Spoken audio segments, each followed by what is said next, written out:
la République, le gouvernement de la RDC tourne son regard vers la réhabilitation des universités. C'est l'objectif de la rencontre de ce lundi entre le Premier ministre et les recteurs des universités congolaises.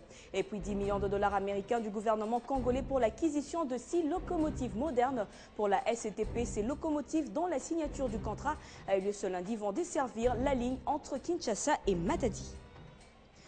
Le point sur l'actualité, bienvenue à tous. La motion de censure contre le gouvernement Matata n'est pas allée loin, faute du nombre requis de signatures. Une quarantaine de députés signataires se sont retraités et du coup, les chances d'applaudissement de cette motion sont devenues nulles. C'est le constat qui s'est dégagé ce lundi lors de la plénière consacrée à l'examen de la motion du député UNC Mayo en présence du Premier ministre et de tout son gouvernement.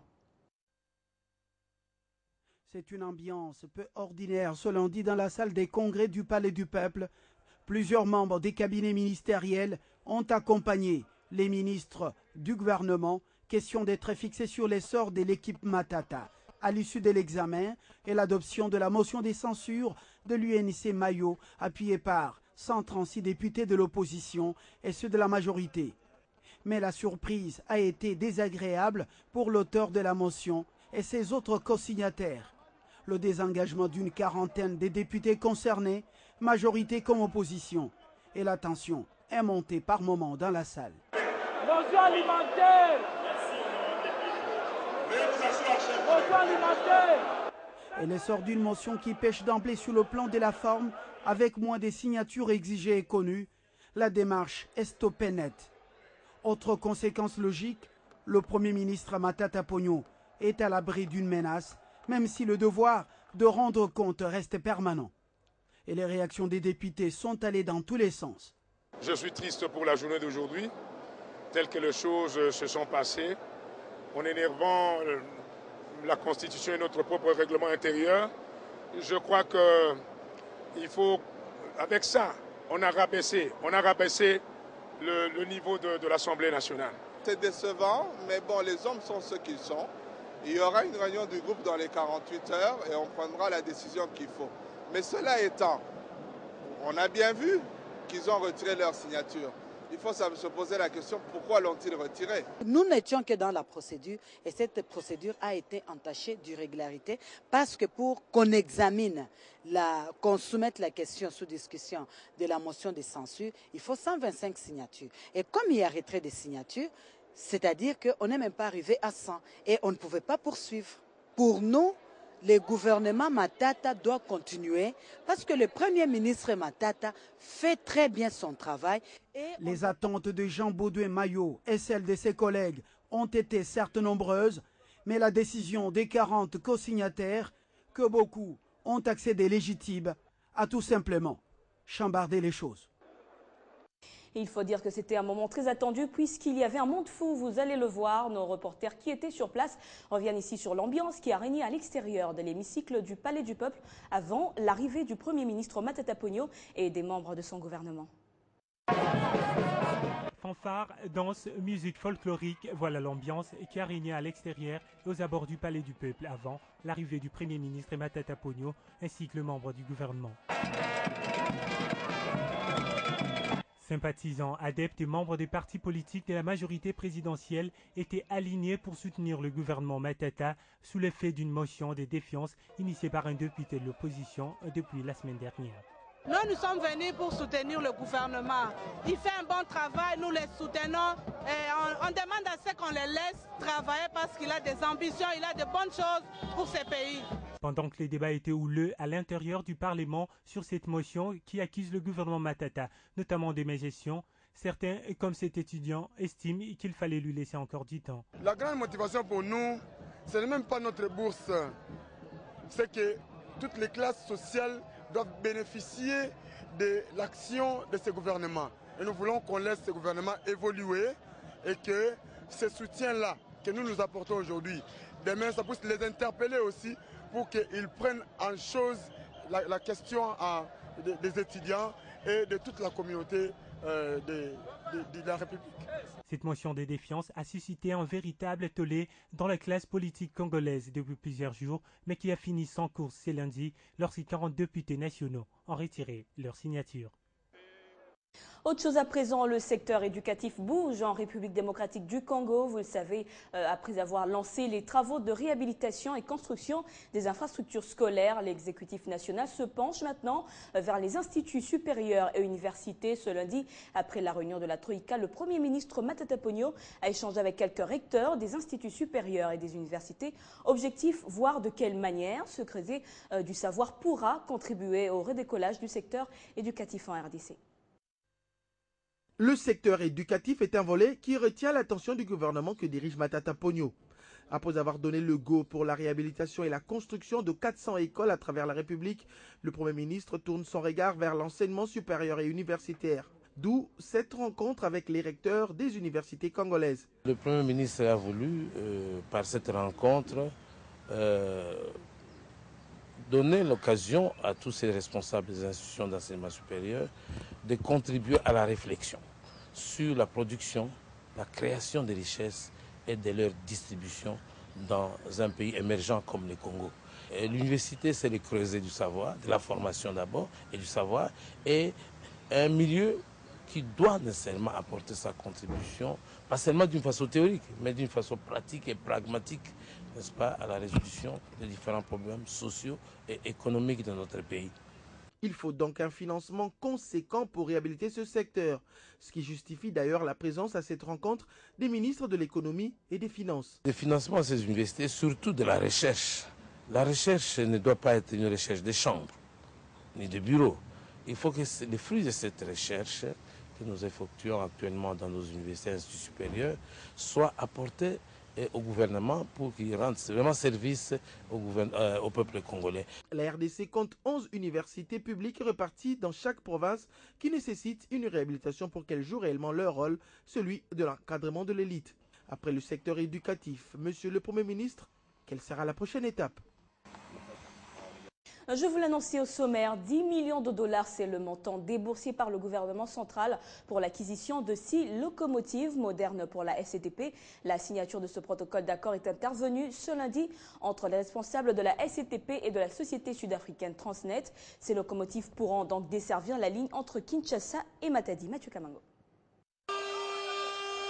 Face aux grèves régulières des transporteurs et aux problèmes de désengorgement du port de Matadi, une solution est en train d'être trouvée.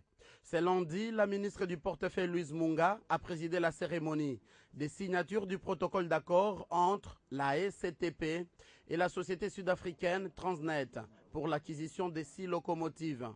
Une cérémonie dans la salle des réunions du portefeuille, ponctuée par des discours, suivie de la cérémonie de signature. La SCTP aujourd'hui ne dispose que de 2 locomotives. L'acquisition de ces 6 locomotives permettra d'améliorer la fluidité des trafics et surtout le désengorgement du port de Matadi et va nous libérer de caprices, je m'excuse de le dire, des transporteurs routiers. Ceci est la résultante de la dernière visite de la ministre du portefeuille en Afrique du Sud et les bénéficiaires s'en réjouissent. Si nous parvenons à désengorger le port de Matadi, c'est-à-dire à prendre la marchandise qui est à Matadi, on la ramène à Kinshasa, automatiquement nous allons refaire l'activité de notre société. Parce que nous avons trouvé le chemin critique de notre société pour son redressement, c'était le chemin de fer. Peu après, la ministre du portefeuille s'est entretenue avec la délégation des syndicalistes de la SCTP en grève et soucieuse de la bonne marche des entreprises de l'État. La ministre Louise Munga leur a promis de s'y affairer pour une solution favorable, plaidée par les syndicalistes. Direction le Bas-Congo, sachez que le gouvernement provincial est entré officiellement en fonction le week-end dernier. C'était au cours d'une séance plénière organisée à l'Assemblée provinciale. Le gouverneur Jacques Mbadou travaillera désormais avec une équipe de 10 ministres, dont 7 hommes et 3 femmes, pour réaliser un programme voté à l'unanimité par les élus du peuple de cette province. Nanou Mavungu, Claude Biringanine. La démarche de mon gouvernement consiste à introduire la gestion axée sur le résultat comme outil de base de la nouvelle gouvernance de la province. Pour cela, il entend entreprendre des actions à impact visible et palpable dans le cadre du développement humain durable. C'est un projet de société très ambitieux par lequel le gouverneur Jacques Mbadou a pu convaincre les députés provinciaux et le vote était unanime. Devant plusieurs autorités du pays, Jacques Mbadou a expliqué les grandes lignes de son programme d'action qui s'est focalisé sur les secteurs socio-économiques, l'une des priorités du chef de l'État en vue d'améliorer les conditions sociales des Congolais. Il a insisté cependant sur l'appui du gouvernement central. Le renforcement de la bonne gouvernance et de l'efficacité de l'État, l'accélération de la croissance, la diversification de l'économie et la création de l'emploi, l'amélioration de l'action aux services sociaux de base et le développement du capital humain, la protection de l'environnement et la lutte contre le changement climatique. Un engagement auquel certains leaders né Congo ont aussi promis d'apporter leur soutien. C'est un bon programme dans la mesure où les enfants né Congo se retrouvent dans ce que le gouverneur a proposé comme programme. Nous sommes d'accord avec lui et nous nous souhaitons plein succès. Un gouvernement composé de 10 ministres pour élever cette province confrontée à plusieurs défis. Un exécutif qui ne sera pas donc de tout repos. Notre contribution sera d'analyser et de décider ce qui convient au moment opportun. Des programmes multiples sont prévus pour la femme. Réputé comme siège de l'opposition à RDC, outre le combat économique que devra mener Jacques Mbadou, son pari est aussi celui de renverser la tendance par la bonne gouvernance qu'il a prônée comme cheval de bataille. Sachez également que l'Institut national de préparation professionnelle a un nouveau directeur général adjoint. Il s'agit de Kokomu Dekereza, membre du PALU, qui va désormais seconder le directeur général Chikuya pour la formation professionnelle. En République démocratique du Congo, le nouveau promu de l'INPP a été reçu dimanche par l'association de développement de Ngweshe à l'espace Lodje de la Concorde à Mimosa dans la commune de Ngaliema, Kadikulaba. Nous avons un conseil à lui prodiguer. C'est qu'il soit à l'écoute de son DG, qui est un homme rompu à la tâche. C'est quelqu'un qui, lui aussi, a déjà eu les félicitations de ses chefs et même de nos partenaires extérieurs. S'il est à l'écoute de son chef, il apprendra beaucoup de choses. Ces conseils sont adressés à Kokomu Dekereza, ici debout au milieu de toutes ces personnes qui ont répondu à l'invitation de l'association de développement d'Ngwesh à l'occasion de la prise de fonctions de leur fils. Cette association, représentée par son président Joseph Rouana et sa trésorière générale Chibi Chabeni, a bien voulu honorer les nouveaux DGA de l'INPP et surtout remercier ceux qui lui ont fait confiance. J'ai travaillé longtemps comme conseiller, mais aujourd'hui il a plu à Antoine Gizenga et aussi à la nouvelle direction du PALU, du secrétariat permanent, de me présenter afin de voir ce que les jeunes peuvent aussi apporter dans la gestion du pays. Le nouveau promu a bénéficié de la confiance de Bahati Lukwebo, ministre du Travail et Prévoyance sociale, afin de seconder Maurice Chikuya pour faire de l'INPP un centre de formation ultramoderne. Je crois qu'aujourd'hui encore, avec la contribution que je vais amener, moi je crois beaucoup à l'innovation, nous pouvons encore amener la formation des stagiaires à l'INPP à un niveau plus élevé.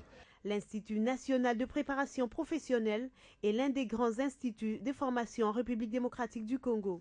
L'établissement assure depuis plusieurs années, et ce sur l'ensemble du territoire national, la formation des Congolais, plus la jeunesse dans différents domaines. Et puis c'est fait en France, les patrimoines des ministres sont publiés sur les sites du gouvernement depuis ce lundi. En début de soirée, le Matignon l'a annoncé et c'est vérifiable en ligne sur les sites du gouvernement, www.déclaration-patrimoine.gouvernement.fr. Ces déclarations de patrimoine des ministres rendues publiques ce jour correspondent à l'actualisation au 31 mars 2013 de la déclaration transmise à la Commission pour la transparence financière de la vie politique à leur entrée en fonction. Un certain nombre d'informations demandées par la Commission pour la transparence financière de la vie publique ne sont pas rendues publiques pour des raisons de sécurité, notamment les adresses personnelles des membres du gouvernement. En sport, pour finir, à la Ligue nationale de football, ni vainqueur ni vaincu dimanche dans le choc de la 5e journée du championnat de la Division 1 entre le FC Saint-Éloi Lupopo de Lubumbashi et l'ASV Club de Kinshasa. 0 but partout, c'est donc le score qui a sanctionné cette rencontre au sommet émaillé quand même, quelques jeux de projectiles. Et à Mbandaka, dans l'entretemps, le tout-puissant Moulungue s'est fait accrocher à domicile par les Salésiens de Don Bosco. Score du match, 1 but partout. Retour sur le nul vierge des Cheminots et des Dauphins Noirs avec Doudoumbala. Composition des deux formations. Les tout premiers chocs de la Division 1 édition 2013 a sans doute vécu, mais pas en tout cas en termes de spectacle. L'enjeu étant le leadership pour les Dauphins Noirs, de l'autre bord les positionnements. Les duels étaient alors annoncés.